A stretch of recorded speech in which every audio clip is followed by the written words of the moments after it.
Hello grade 5. Today we will complete solving the revision sheets. This is the third video.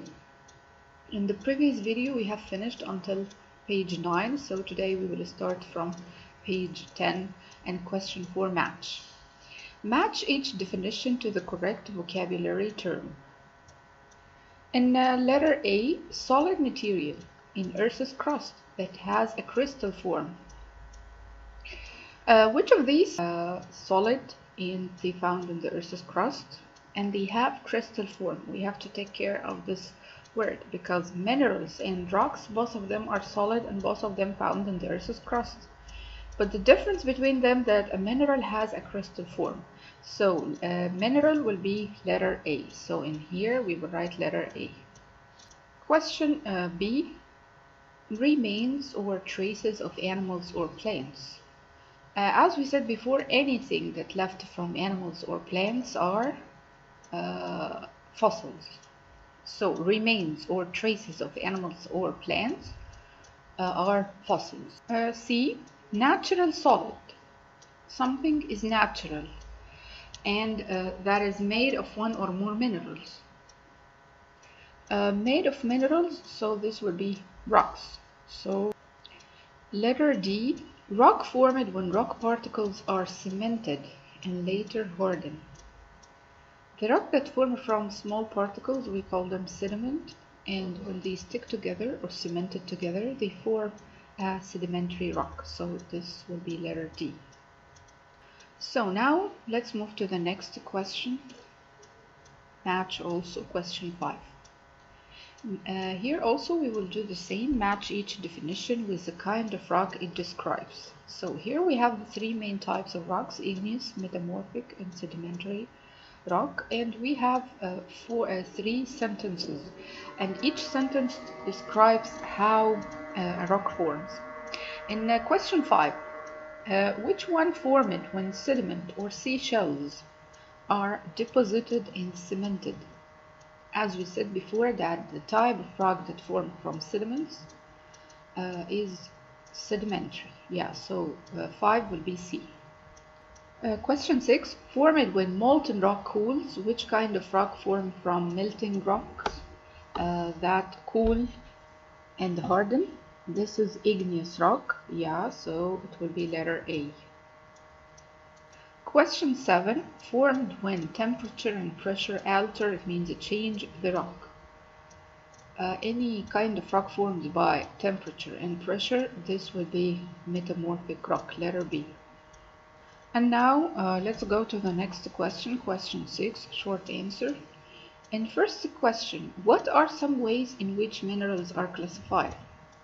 How do scientists classify minerals? We have 6 properties or 6 characteristics we use to classify minerals. So we will write them here. So scientists classify minerals by color, luster, streak, hardness, cleavage, and crystal shape.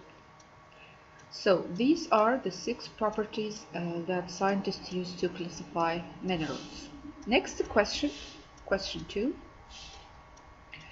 Give 3 examples for minerals that have special properties or unique properties. We have 4 minerals, they have unique properties. So we will write here magnetite attracts iron because magnetite, like magnet.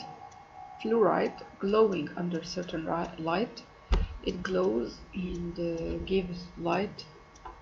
Calcite, they form double image, and quartz conducts electricity. So here are you can choose any 3 of them and write them down. Okay, so question 3 now. On what basis do scientists classify rocks? How scientists classify rocks? They classify rocks only by one thing, which is how they form. Some of them they need heat and pressure, some of them they need to be melted and cooled, some of them they form by weathering and erosion. So scientists classify them by the way they form. So we write the answer here by how they form.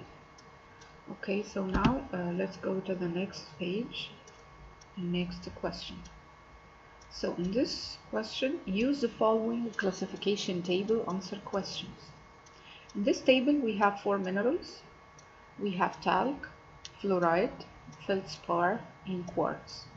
And here in this part we have the color for each mineral. We have the color of the talc is light green, the color of the fluorite light purple, the feldspar some of them they white and some they are pink, and the quartz clear or milky white or rose and smoky gray.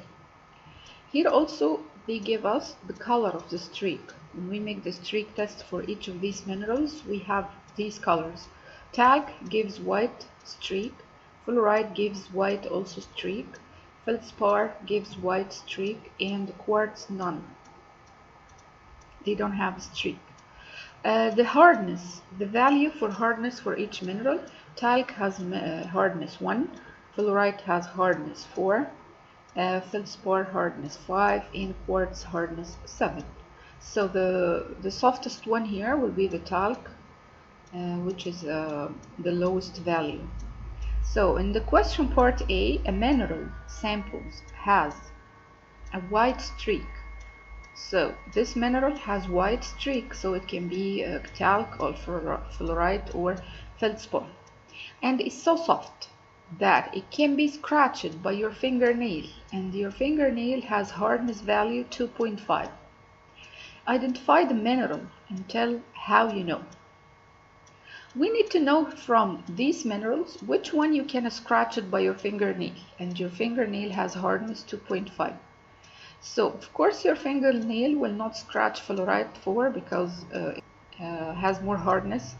So this means that your fingernail can't scratch fluorite and also feldspar and quartz, because all of them they have hardness more than 2.5. So the only mineral here you can scratch it by your fingernail is talc 1, because it has lower hardness than your fingernail. So the answer for this question, talc, because it has hardness 1, so it can be scratched by nail.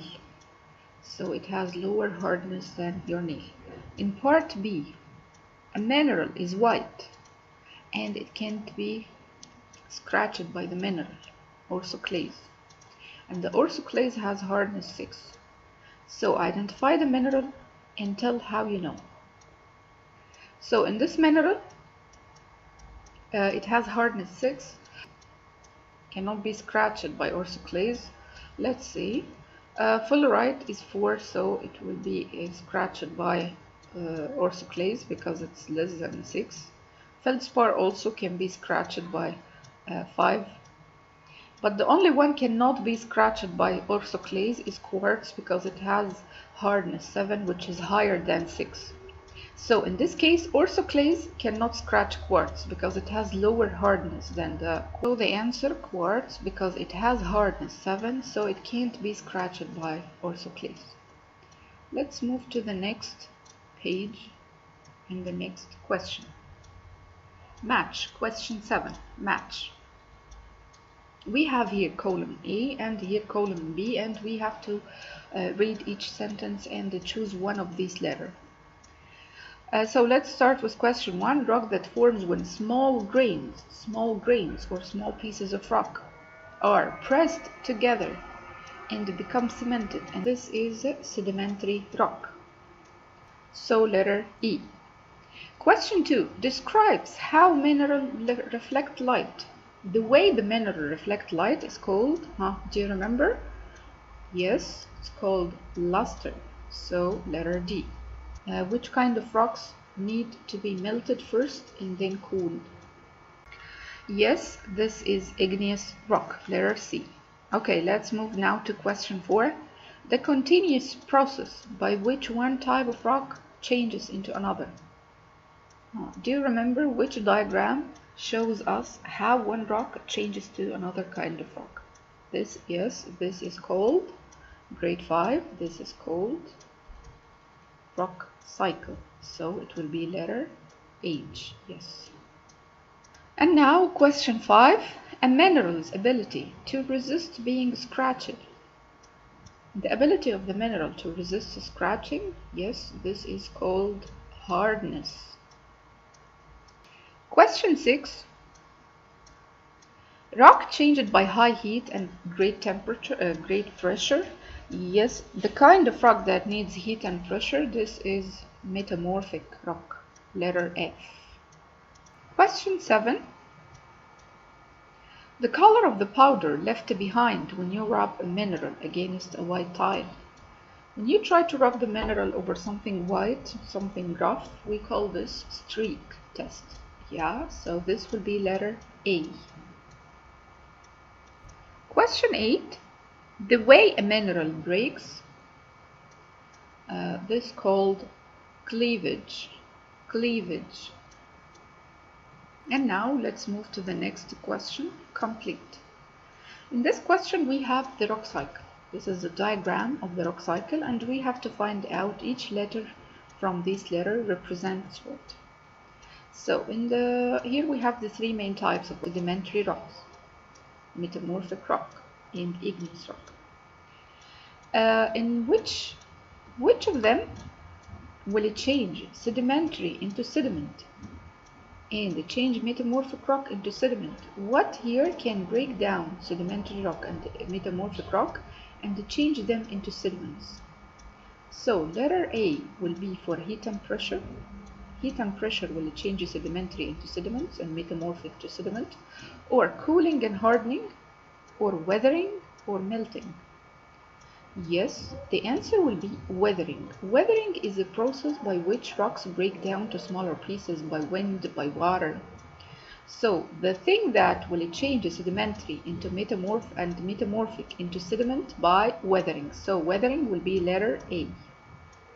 Next, let's see letter D. Metamorphic. How metamorphic rock changes to molten rock or melted rock. What can melt any rock? How rock change to molten rock? By melting. So melting will be letter D. And then what will happen to the molten rock? The molten rock will be igneous rock by yes, cooling and hardening. So B will be cooling and hardening. Then letter C, how igneous rock changes to be metamorphic rock. Any metamorphic rock needs heating and applying pressure on the igneous rock. The igneous rock will be metamorphic rock, so this will be letter C. Heat and pressure, letter C. So grade 5, this was everything for today. We stopped until page 12. So from the next video, we will start unit 10 fossils. Okay, so see you. Bye bye.